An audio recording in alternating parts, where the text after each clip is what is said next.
যদি শান্তিতে থাকতে চান তাহলে কখন কে কোথায় কি বলল ভুলে যান।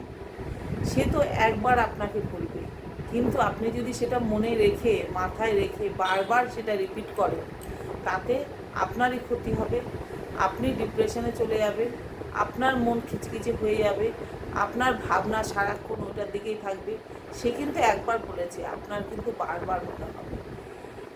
আপনি আর যে আপনাকে কথাগুলো বলছে সে কিন্তু এক পরিবেশে মানুষ হয়নি।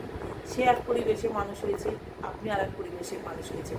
সে একরকম, আপনি একরকম। সে আপনার উপকার মনে রাখেনি, তার ব্যর্থতা। সে আপনাকে ভালোবাসতে পারলো না, তার ব্যর্থতা।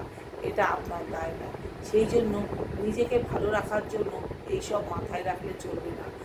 নিজেকে ভালো রাখার জন্য একদম নির্মূলভাবে মাথা ঠান্ডা রেখে শান্তিভাবে বাঁচতে হবে।